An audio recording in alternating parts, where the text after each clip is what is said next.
Meeting to order. Owensboro Board of Commissioners, work session July 11, 2017.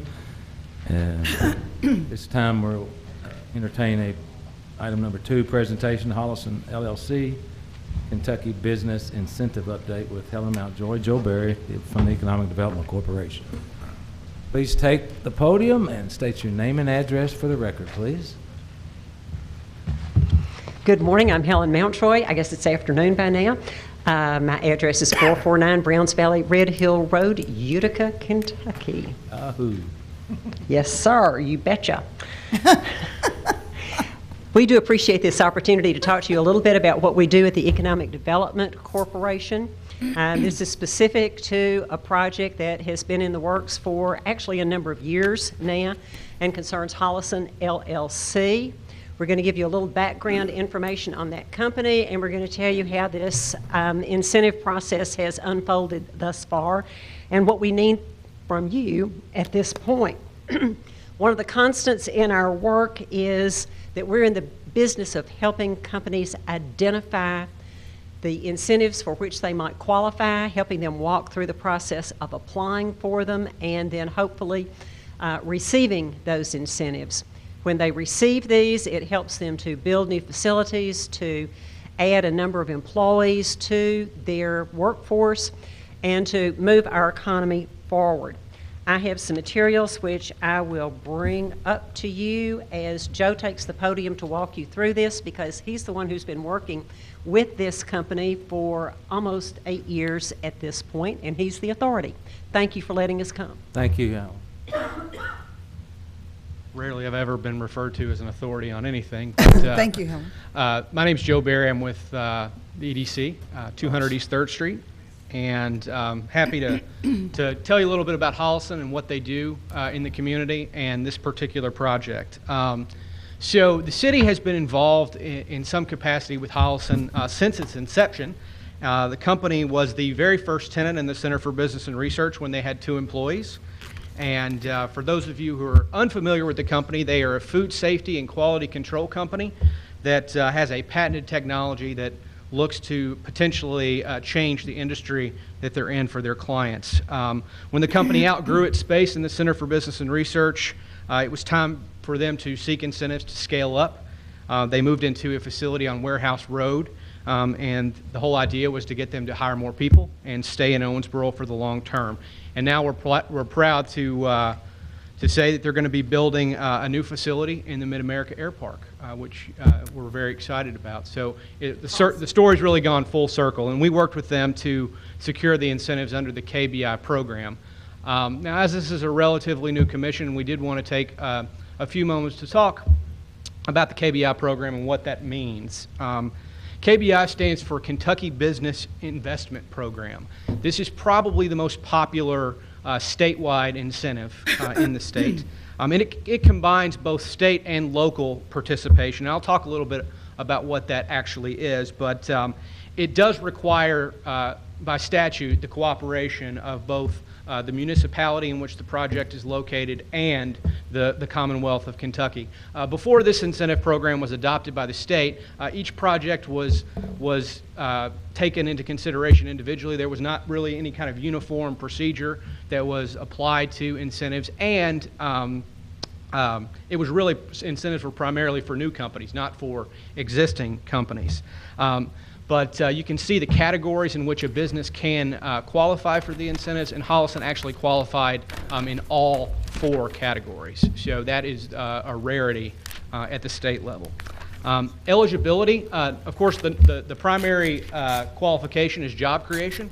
At least 10 full-time jobs. For this particular project, Hollison will add 34 new jobs. And they have to, of course, maintain those jobs over time. A large percentage of those jobs need to be at least at a wage level of $10.88 an hour, including benefits. The range for these new jobs for Hollison are between $31 and $38 an hour. So these are good, high-paying jobs. And then also, of course, there's a capital expense requirement of at least $100,000. Hollison's capital investment is approximately $1,177,000. What the incentives look like. They are a tax incentive through wage assessments. As it relates to the city of Owensboro, it is 1% of the 1.78 occupational tax that you would levy on those new workers. I think it is very important to point out that for KBI jobs, these are new jobs. This is not coming out of a general fund or any kind of pocket of money that the city of Owensboro has. This is 1% of what would be levied on those new jobs. And of course, the city gets to keep the remaining 0.78% as a new revenue stream on those jobs. Now, one really important thing to point out, the distribution of these incentives does not occur until the hiring is begun. So the onus is on the company to create the jobs. The responsibility is on the company to hire the people before they can collect a single dime of taxpayer money. So that's really important to point out. That's both at the state and the local level.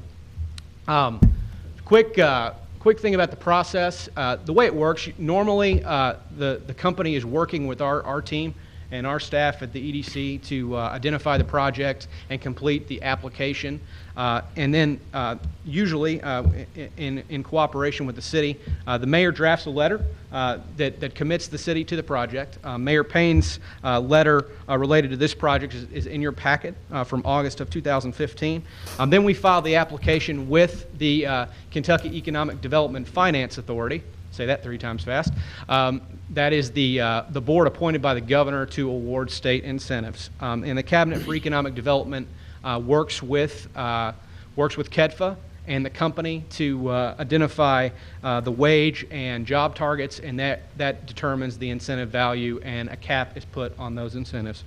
And then the project is presented to the state for approval. You all might remember the company Metulsa was approved preliminarily for incentives a couple of weeks back. This is the same situation. Hollison's approval took place in August of 2015.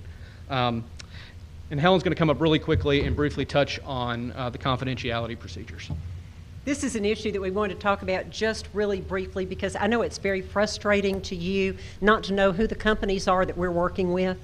And sometimes it's very frustrating to our members on our board as well, not to know who they are. And there's a really good reason why that information is not spread out across the community until a certain point is reached in the process of applying for these funds. And that is that there is a lawyerly phrase that appears in the application process that they refer to as a but-if program. It says that, but if for these dollars, if we don't get these dollars, we probably are not going to be able to move this project forward. So if we have people all over town talking about how wonderful it is that so-and-so is going to expand their plant and they're going to hire all of these people before the state has determined that it's going to put the money into the incentives, we risk losing that opportunity for the company. And they attest to this, so they're telling the truth about it. They cannot move forward or do not feel that they can move forward with the project without those funds. That's why everything remains confidential until the preliminary approval is given by KEDFA. And when that approval is given, it immediately goes out on the wire to newspapers and TV stations and anybody else who is asked to be notified. And our response at that point is, we're very pleased that the company has been offered incentives by the state and the local municipality. If the project is going to be in the city, then that means the city. If it's going to be located in the county, that means the county is the partner with the state on the incentive package. We're very pleased that they've been offered these incentives. We hope the company will accept the incentives and bring those jobs to our community. Nothing in this process is final until the company itself issues a news release that says that they have accepted the incentives which have been granted. And if they should not do that, you don't owe anybody a dime, because you only pay the incentives that you have agreed to. If the project moves forward, they hire the people that they say they're going to hire, the number of people that they say they're going to hire. If they don't fulfill that obligation, you never pay anything toward those incentives. Thank you. And lastly, before we open it up for additional questions, I want to walk through briefly just a few more things on the approval process. So once a project receives preliminary approval from KEDFA, the company starts what we call their scaling up process. They start to prepare for the event that they're going to hire people and make the capital investment that they plan to. And so the company, when they're ready to proceed with the project, they notify the Cabinet for Economic Development that they want to activate the incentive.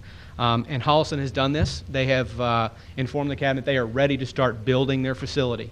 And so we're excited about potentially breaking ground on that in the coming months. Once that happens, that's really why we're here today, is that the local municipality passes a resolution to that effect. And that is what we are requesting that the Commission take action on to get this final approval done. Once that is completed, then we will go back to the Finance Authority Board, and they will make the final approval on the project, and then the company can start to receive their incentive. So there's several tiers of approval to make sure that all the parties are meeting their obligations, and we feel very comfortable about where Holliston is and are excited about this project moving forward. Happy to answer any questions you all might have. Commissioner Smith-Wright, please. I may have missed something, but you said something about them breaking ground soon?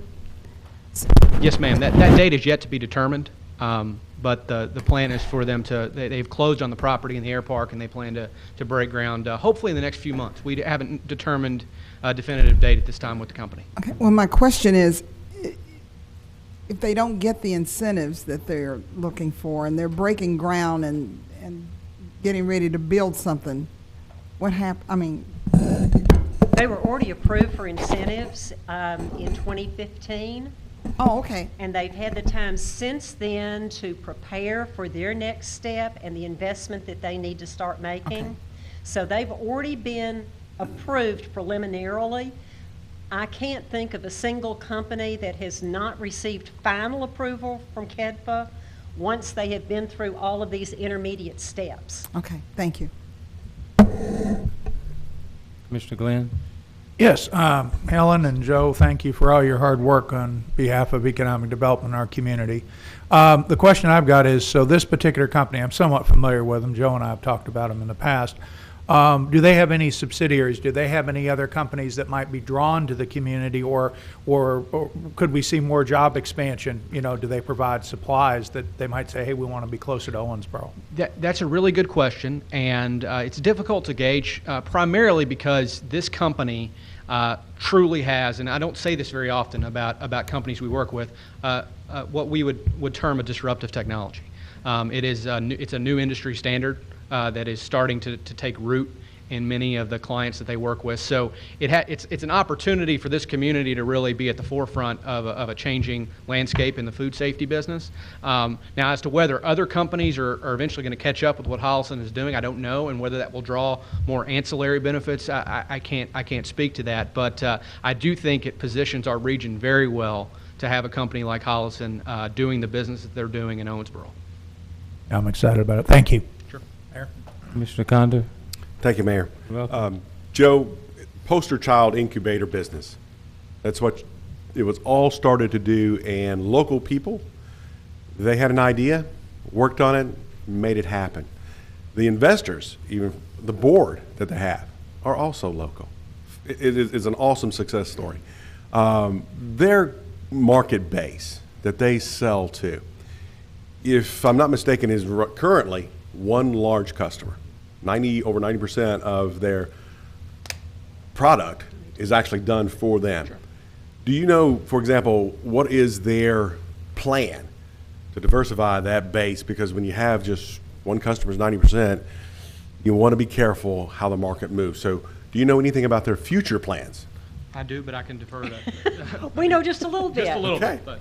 The fact of the matter is that both Kevin and David Humphrey would like to have been here today for this presentation and to meet with you, but they are both out of state meeting with potential clients.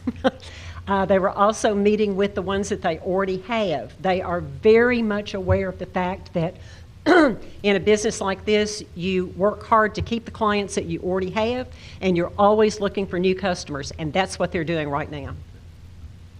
Thank you. Thank you, Mayor. Joe, are there communities that, I think there's 82% of the communities have an occupational license fee. Are there communities, if they're looking for incentives for companies, what do they do in lieu of the occupational license fee? They would not qualify under this particular incentive program. Now, there might be other incentive programs that the state offers that don't require the levying of an occupational tax, but in this case, that they would have to levy such a tax in order to qualify for the incentive. You know, and I just wanted that on the record because I can't tell you how many times people say, well, you got new jobs, now you're giving away all your occupational license fees. So I just want to make sure that everyone understood that. And, you know, what was the local investment that was given to them to begin with through EDC? Was it money out of EDC's? Oh, you mean the initial? Yes, many years back. 8 years or something? That's about right. The economic. It's many years. He was in middle school, I think. Not too far away. The Economic Development Corporation did receive some money, I believe, as part of as a portion of the Riverport dividend to the city, to go into a seed fund, which is called the Emerging Ventures Fund. That fund acts as an investment it's an investment fund for small businesses, for scalable companies in particular. We have done several investments from that fund. There's a nice advisory board that advises on those investments. We've made some money, we've lost some money, and we've converted some money into equity in those companies, one of which is Hollison. That fund owns about 2%. That's where I'm trying to get you to go. And it's been paying dividends. Right. Significant dividends. You know, because as that fund's depleted, if there's not success, then you'll be back. The goal has always been to make that fund evergreen, and So- Hollison's investment is going a long way toward making that fund much more sustainable long term. Okay, good. That's what I was getting. Anybody else? Thank you all very much. Thank you all very much. Thank you.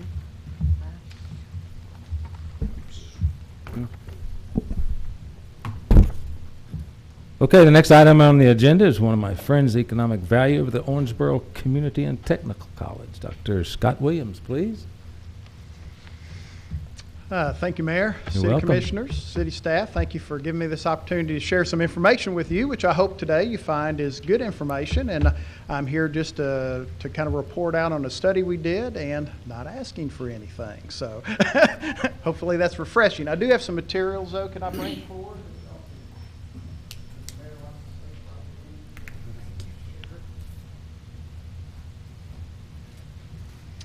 I think many of y'all probably know that in 2017, last year, marked the 30th anniversary of Owensboro, your community and technical college. So it's been in existence for 30 years.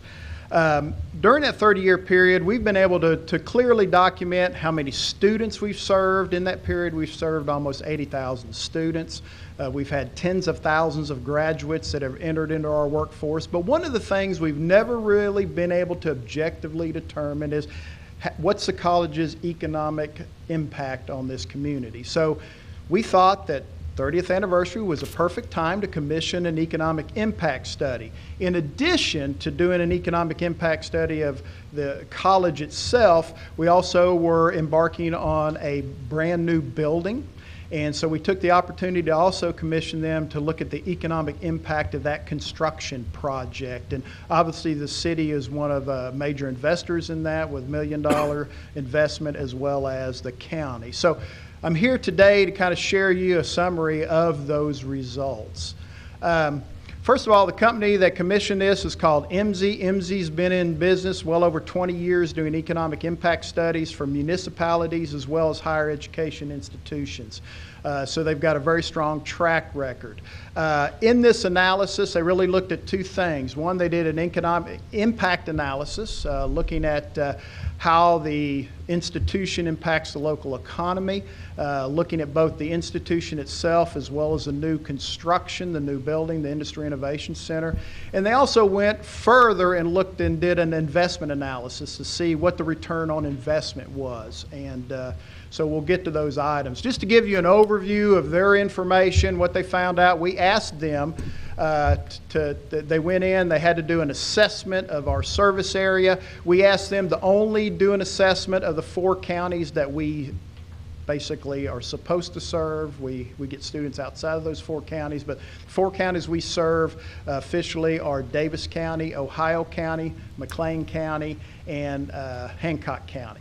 So what they found is that in that 4-county region, we have almost a $6 billion total gross regional product. So that's our economy here. And in that 4-county area, there's over 76,000 jobs. Now, this was done in 2015 and 16 is the analysis year. And we did that because while they did the analysis in 2017, that was a full year of complete data we had in 2015-16. What they also found is they looked at the educational level and how that impacted average salaries.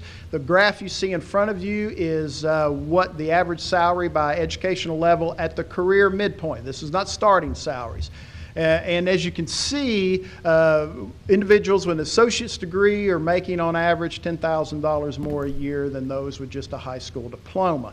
You can see it jumps significantly with baccalaureate degree attainers. Okay, they're making almost $14,000 more than the associate degree holders and double that of a person with a high school diploma on average.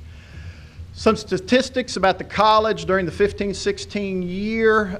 In that year, we served a little almost 4,000 credit students and over 600 non-credit incumbent business training students. I'm happy to say that since that time, our enrollment has grown. We're now well over 4,000 students, and we're looking strong this year, so we're excited about that. In the 15-16 year, we had a total of, now this includes both full-time and adjunct. Or what we call part-time employees. There's about 373 of those. We don't quite have that many at this point in time. With declining enrollments and less funds available, we have a smaller staff than we used to and have fewer adjuncts. We had about a $15.4 million payroll that year, and I think really what's very interesting in this slide that I want to point out is we get about 8% of our students come outside of that 4-county region. 92% of our students come from the Davis County, Hancock, Ohio, McLean County. And to be quite frank with you, out of that 92%, over 90% of them are coming out of Davis County. That's our biggest contributor of students by far. The other significant statistic that I was excited to see is that what they found is from our graduates, 91% of them remain in this area. So the students coming to the community college and completing their education are staying right here in Davis County and the region. They're not moving up and going on. They're not causing brain drain, so to speak. They're staying right here and becoming the good citizens of this area. This is an overview of the results, and I'm going to skip over this real quickly because you'll see these results, but I do want to point out the number at the bottom, the 3%, just to kind of as a tickler. We were really excited to see this. Owensboro Community Technical College's economic impact to this region accounts for 3% of that gross regional product. That's pretty significant. So if you think back to that $7 billion, we're 3% of that, what we contribute to that.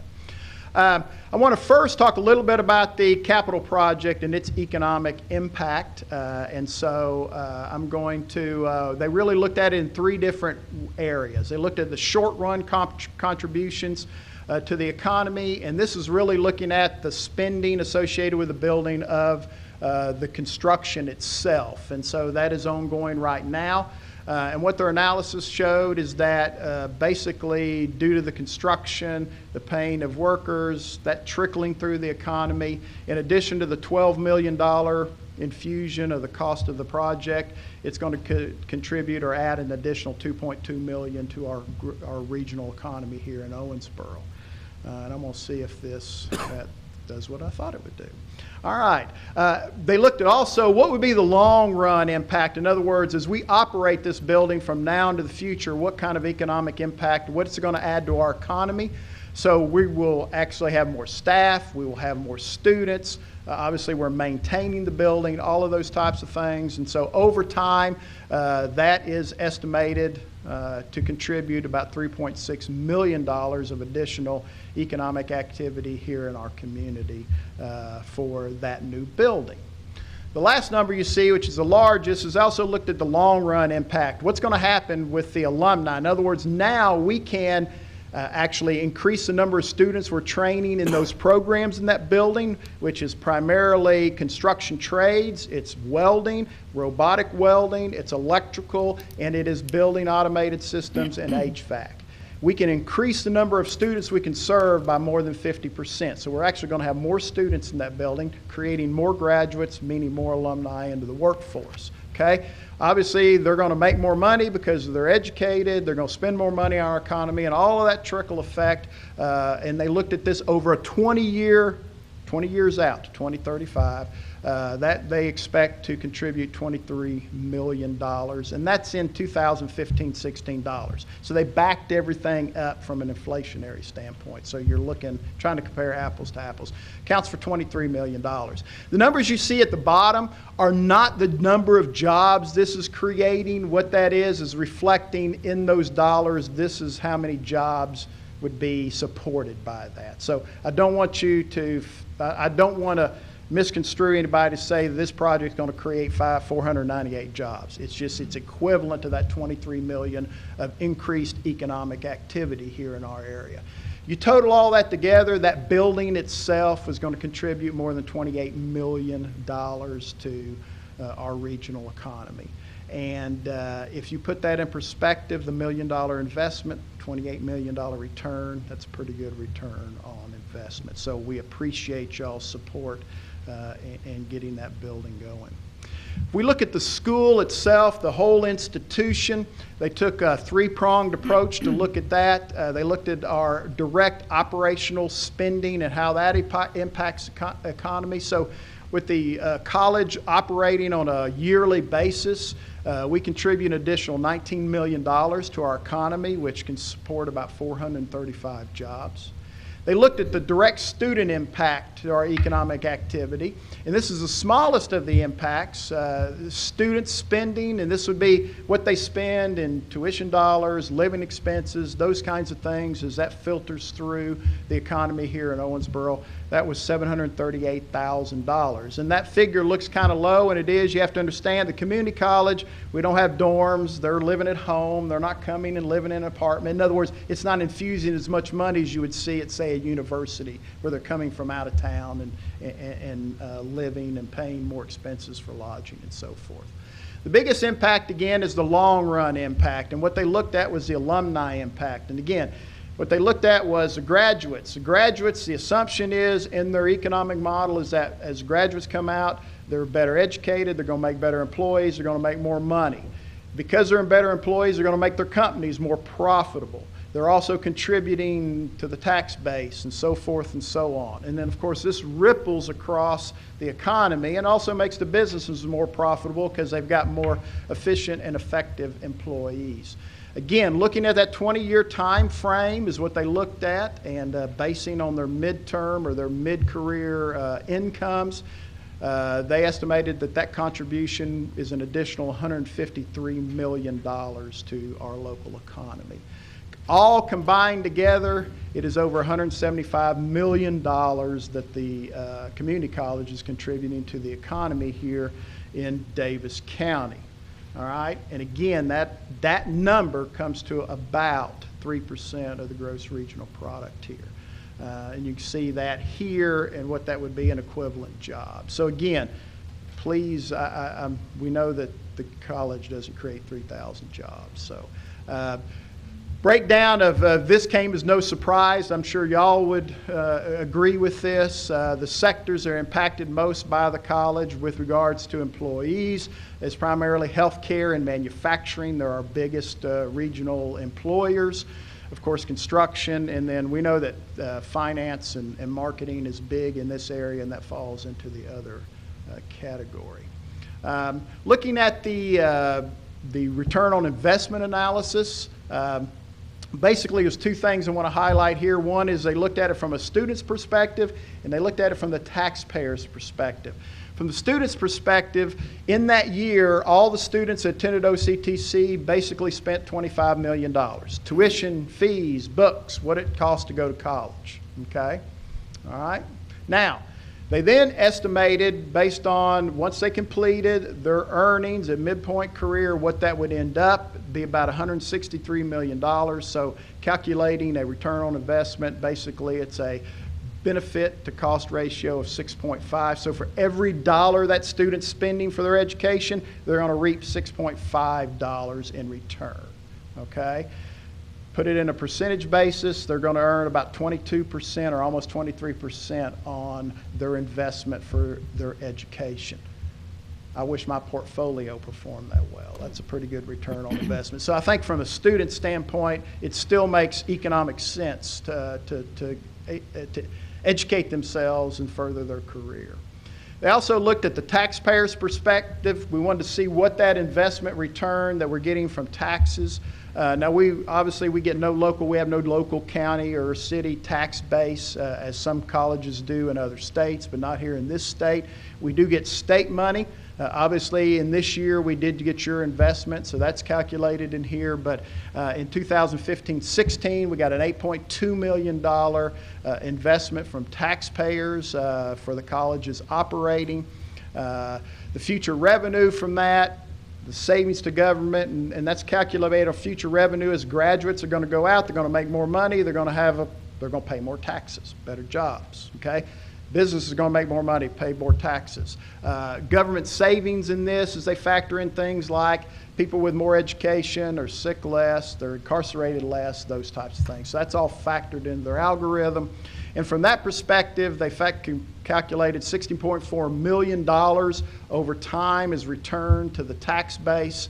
Cost benefit or benefit cost ratio of 7.4, and again, over a 20% rate of return in investment. Now, in talking with the MZ group that's seen these, they do this all over the country. They did say these are some of the higher rates of returns they've seen in many, many regions. So they spoke highly of that. The last one I'm not going to focus on because, in my opinion, it's a lot of fuzzy numbers. It's a social perspective, and there's really no way they can calculate a rate of return. So I won't spend any time on that. I do want to wrap up and just say that, first of all, I believe that any of our higher education institutions in this region, our universities, our two privates and our public that are here, they can show the same return on investment, the same economic impact. So I want to thank this commission and the mayor for all your support of higher education in general, and I do believe that this community is impacted positively, not only socially, but economically because of the 4 higher education institutions here in this area. And I'll be happy to entertain any questions that y'all may have. Thanks, Dr. Williams. Questions? I just had one, if I may ask Yes. it. The governor has a new scholarship program that's geared Correct. mainly toward workforce development related majors. How do you think, along with the new building, that will accelerate enrollment and completion rates where we get more people out in the trades, able to do electrical work, able to do You plumbing, bet. et cetera? In fact, all of the programs, as you well know, in the Industry Innovation Center are all eligible for those That work-ready scholarships. The anticipation is that will grow enrollment, that we will see across the state. We are anticipating anywhere from 8,000 to 10,000 additional students who are taking advantage of that scholarship. So it's pretty exciting. And I That's think good news. will be a big benefit. That's all I got. I had seen this presentation a while back, and I was wanting people to understand that it's not a social program. We kind of put that in our budget as part of the social services. It's actually economic development. Correct. And so I thought when I heard it, I'd ask Dr. Williams to come and present this, for public viewing. And if we ever can figure out how to track our alumni, we're going to be. I'm working on it. I'm meeting with a group this afternoon. That's 70,000 people graduating. We don't know how to get a hold of them. Exactly. So thank you very much. Exactly. Appreciate your time. Thank you all. Thank you for having me. You're welcome. Item number 4, transparency. Leslie Neely.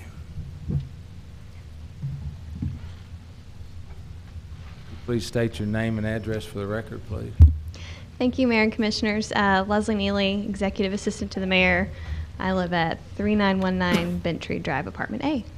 Half the time, also half the time right here at City Hall. Plug. Thank you for letting me present today. I know when you all took office in January, you indicated that transparency was something that you wanted to be a high priority on your list. So today I'm just going to take you all through the avenues that citizens can get information that the city provides, and also it'll serve as an educational opportunity for citizens as well. Stay up to date with all the city's happenings, from special events to street closures to meeting notifications, by connecting with us. Like us on Facebook, follow us on Twitter, sign up for text alerts, follow us on Instagram, subscribe to our YouTube channel, and download the city's app. Stay connected, stay informed with the City of Owensboro. So the video you just saw is our new trailer that's on our YouTube page, which I'll touch on a little bit later, but if someone's a new visitor to our YouTube channel, that's what they'll see first, so they can immediately realize how they can connect with the city and find out information. So as you all indicated, transparency is a high priority for you as well as for the citizens. So I think that it's important that citizens have clear and concise information on the city government and how they connect with us. So I'm going to take you through some of these today, the first being the city's website, owensboro.org. So we consider this the most comprehensive place to find information. It's got a plethora of options, whether that be press releases, our events calendar, ordinances, municipal orders, to department information.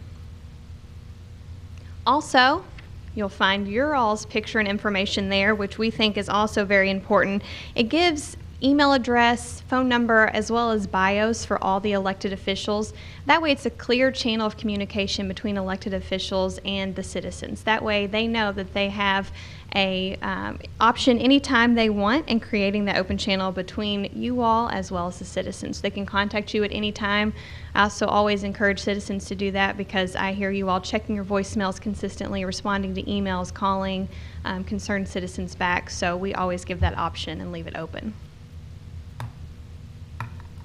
So our first social media account that we'll go through is Facebook. I'm sure many of you are familiar with Facebook or have a personal Facebook account.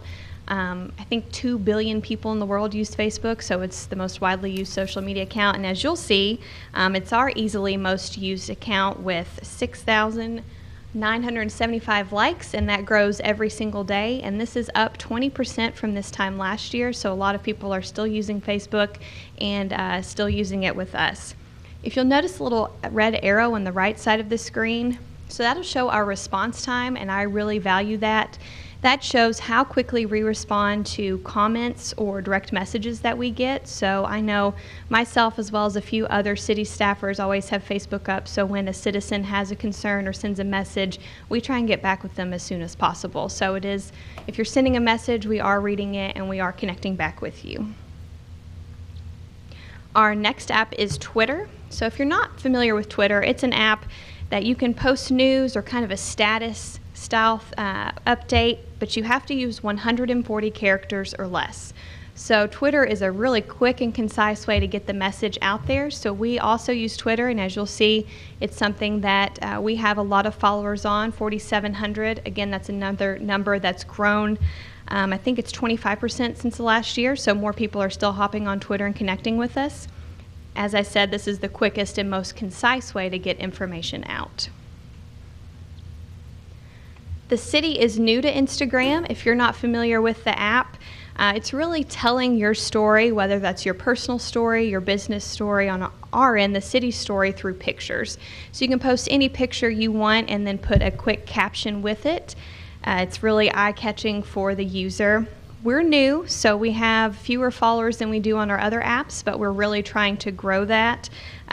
During special events, we utilize posting pictures to advertise. We also, Instagram came out with their Insta story a few months ago, so we've been utilizing that at different live events. I know this past week at the 4th of July, Erica was running around taking some videos, posting pictures. Any of the cake cutting, that was all live on there. So if you see us scurrying around, it was on Insta story. That goes up for 24 hours so people can kind of relive the event live with us and then for the next 24 hours. Also on Instagram, as well as Twitter, you can hashtag things. So if you are on any of these apps and you're like, what is this thing after the number sign? That's a hashtag. And people use that to help track items. I know something I do, and I'm sure a lot of other people do, when I'm traveling to a new city, I'm not sure what's going on, not sure if there's any events in the area, I actually search the hashtag. So I would search hashtag Owensboro or hashtag OBKY. And when people are putting things up, if they hashtag it, I can see what's going on. So I can say, oh, they've got this event coming up, or it will lead me to the page. And that way we can kind of track some different items. So we try and hashtag a lot as well. So if people are looking to visit our city or see what's going on in Owensboro, it'll help auto-populate. So moving on from social media apps, we have our Channel 75, which I know you all are all very familiar with. So it's our government access channel. Programming includes shows geared toward functions of city government, segments on departments, special events, city-supported agencies, city, county, OMPC meetings. This meeting right now is live, and it will be shown later on the channel as well. We also have a bulletin board style announcements page, so anything that's going on around the community, we post that as well. Like I said, this meeting right now is being live streamed, so not only can you catch Channel 75 on your TVs at home, you can also catch the live stream on our website, owensboro.org. You just go to Channel 75, and right there I've got the arrow. It's a little screen. You can press play, and you can watch that from the comfort of your own home in your pajamas, or if you want to catch something later on, you can always watch it there. YouTube, which I mentioned before, with the video that was shown, you'll actually see it in the lower left corner. That's our trailer. So for any new visitors, that's the first video they see. YouTube has gone up 26% in the last year. We post all of our videos there. So any video, special report, any event always gets posted to YouTube. All of our meetings are on there. And then YouTube also has a new feature where it has a live stream as well. So right now this meeting is also being live streamed on YouTube. So there's a lot of different options that you can watch various live meetings as well as what's going on Channel 75. Our Only Owensboro app is an app that can be used if you have an iPhone or Android. So it's basically the city website in your pocket. It really mirrors what the city website says, but it's also the easiest way if you have a complaint about your neighbor's high grass, or maybe you've got a consistent speeder going down your street, you can go to Contact Us and submit that request there.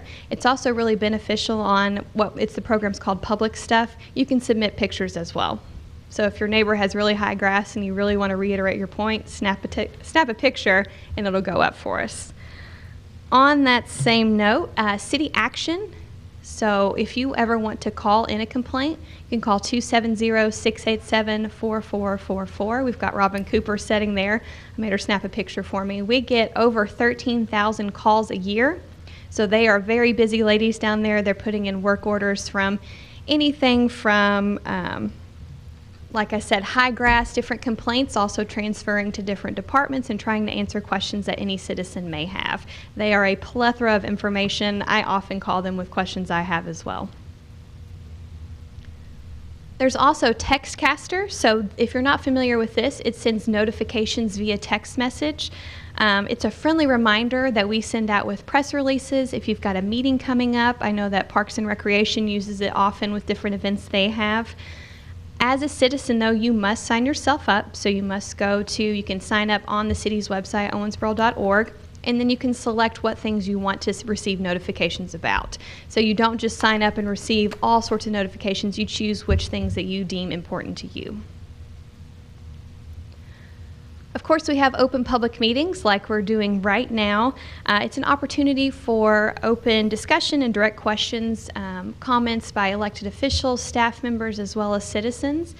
And all of our commission meetings and work sessions are open to the public, so we always encourage people to come. And I know when I'm talking to a citizen, we always encourage, if they have a comment, that we have that at the end of every commission meeting, that they can include their comments there.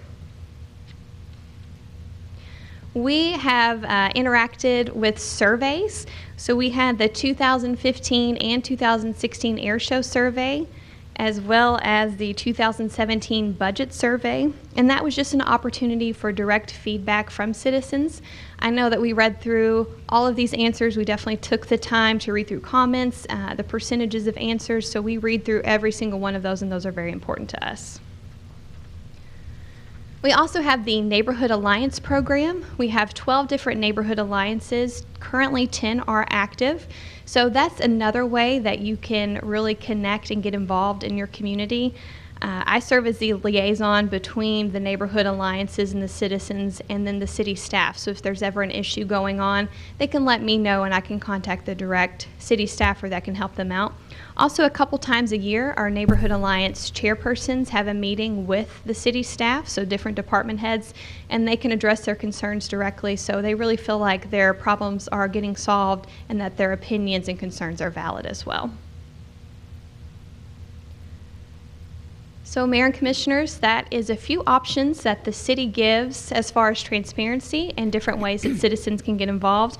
I would ask that any holes you see or any ideas you have to please share them with me, and I'm happy to implement them.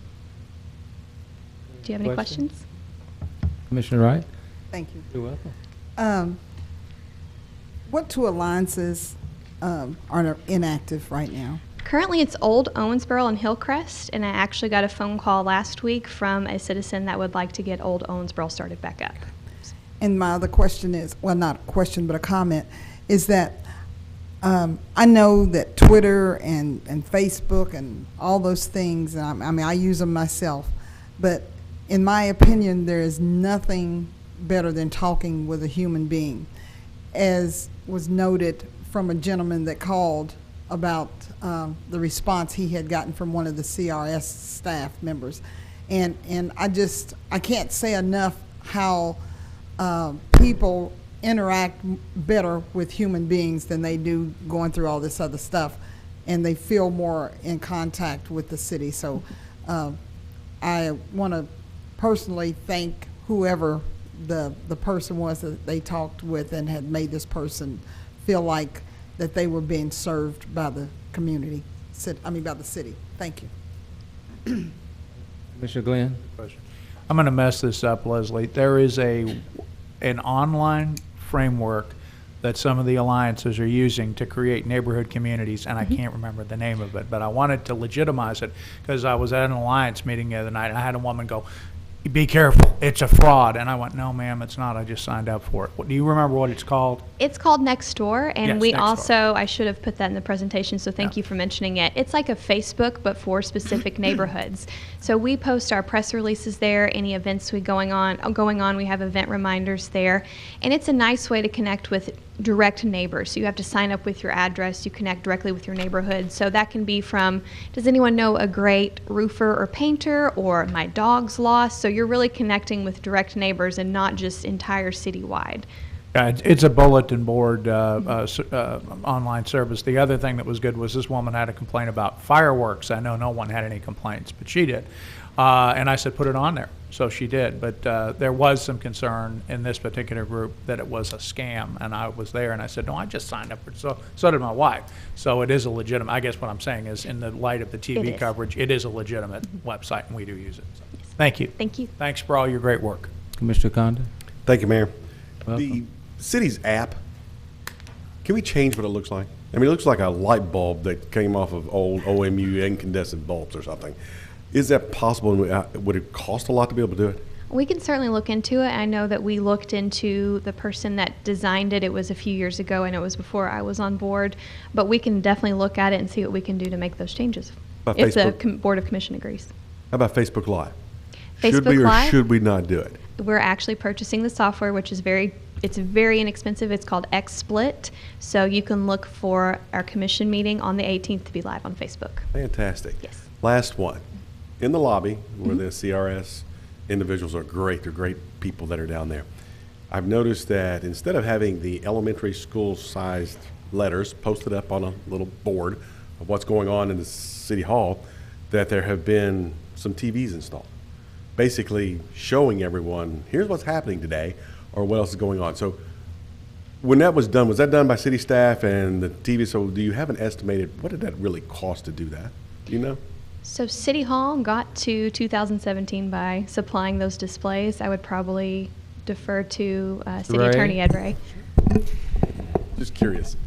One of the things that, Commissioner, I appreciate the question. One of the things that we recognized was that if City Hall wasn't open, then, and you wanted to, and you were either coming by, you're at the light, or you're walking by, or you're in our community and you wanted to come by, there was really nothing at City Hall itself that would tell you what's going on, what's next, what's tomorrow, what's this weekend.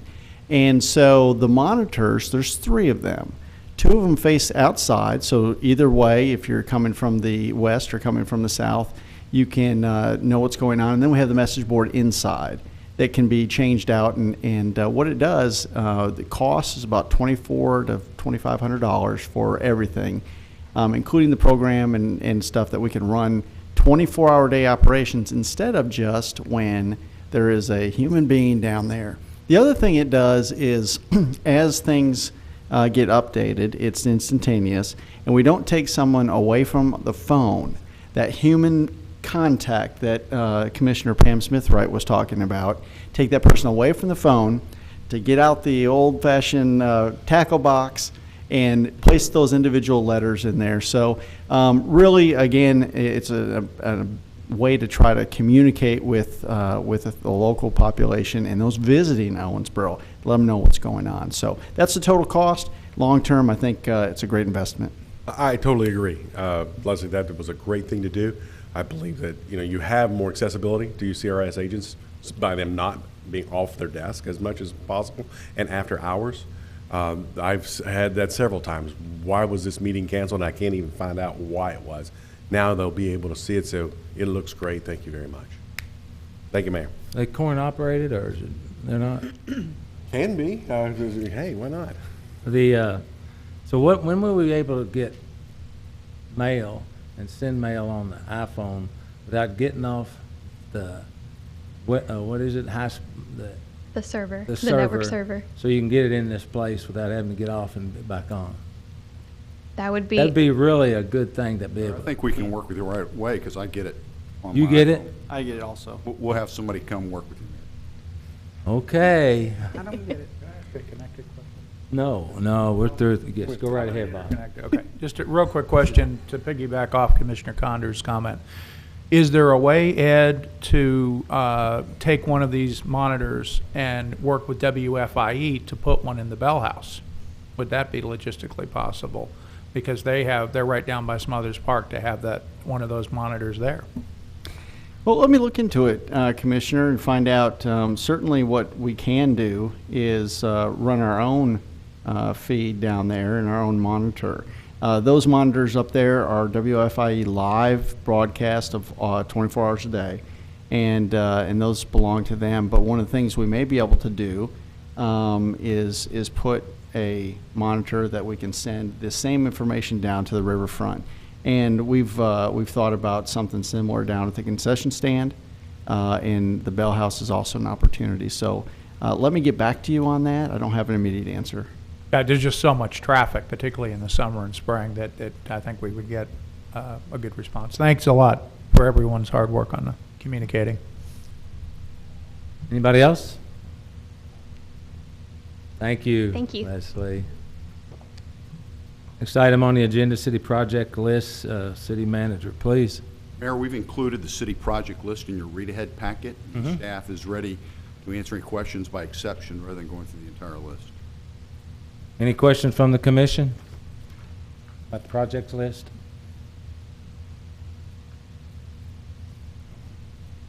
Everybody cool? Okay. I'm fine. So I guess I'll have to entertain a motion to go into closed session to, under KRS 61.8110 1B to discuss the acquisition or sale property of, and KRS 81016 to discuss specific proposal with representatives of a business entity. I make the motion. Could I have a second, please? Second. All in favor indicate by saying aye. Aye. All opposed? Motion carries. 406? Yes, sir. And I don't expect any action afterwards, Mayor, so. Okay. So we haven't adjourned, right? We just,